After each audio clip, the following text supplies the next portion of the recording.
what Gampopa seems to be getting at is this, that in the first place, each preceding dhyana provides the basis for the succeeding one, and in that sense, the preceding dhyana is the preliminary stage of the succeeding one, and in that way, all 8 dhyanas, one might say, are preliminary stages. In that way, you get 8 preliminary stages.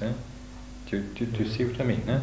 Except that in the case of the first dhyana, its preceding stage is not itself a dhyana. It can't be by definition. Though we're not given any detailed information as to what it actually is. But I suppose one could say that it is the neighbourhood concentration, or is the state of detachment from the nivaranas. Because the way that one progresses, through the dhyanas is by successively detaching oneself, from the dhyanas as they arise. Is by detaching oneself from the previous dhyana and taking up, as it were, an objective attitude towards it, that one passes, or is enabled to pass, into the succeeding dhyana. It seems to be that it's that sort of process that these paragraphs are talking about. I think that there is probably a mistake here, because he says second discursive dhyana. The discursive dhyana is presumably the first dhyana, in which there is vitaka and vichara. Sometimes, of course, that is subdivided so that you get 5.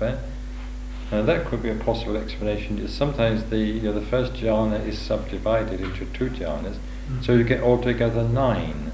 In that case, you could say that the first of those 9 dhyanas, was the preliminary stage of the second of those 9. In that way, you'd get 8 preliminary stages.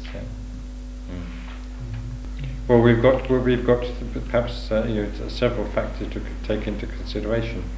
Gampopa seems to be following Sarvastivadin tradition, Sarvastivadin analysis of the jhana experiences. Presumably, he's relying on the Tibetan translation. He may or he may not have understood that. Let us say.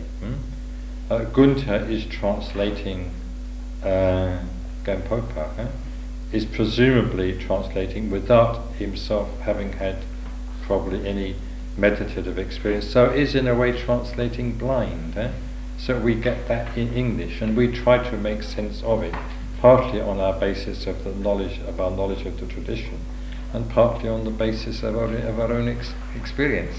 So we can produce some sort of sense, but that sense may not can coincide with what appears to be the meaning of Gunther's translation of this particular passage. But we're aware of the general process. Whenever you pass from one level of jhana to another, you pass to the higher by distancing yourself from the lower, by lessening your attachment to it. And of course, the higher the jhana you achieve, the higher the world in which you find yourself, or in which eventually you are reborn. The general pattern is perfectly clear. The Sarvastivadins in this particular matter, in the respect of the path, did go into some very, very detailed analysis indeed. And it could be that even Gampopa, has not quite followed. Especially as he no doubt was relying on Tibetan translations of Sanskrit texts, quite scholastic texts, which may have been made even by people who themselves did not fully grasp the implications of what they were translating. There's always the possibility of that sort of difficulty. It's interesting that Gunther, who often does offer in explanations, doesn't have much to say, by way of explanation of these passages, where some explanation would really seem to be needed.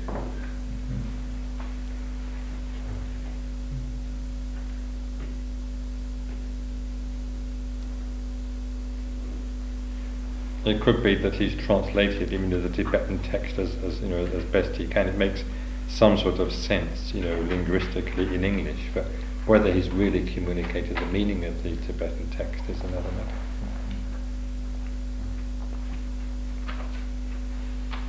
I think sometimes one will find that in the case of rather scholastic passages, especially about involved meditation, translated with reference to the words and not relating those words to any personal meditative experience.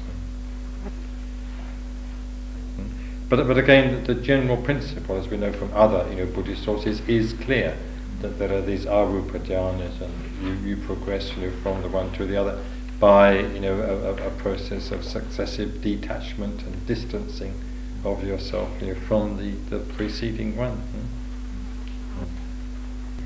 And if you further ask whether the sphere of infinity of space is so called because it has as its frame of reference the space perceived, it is not that.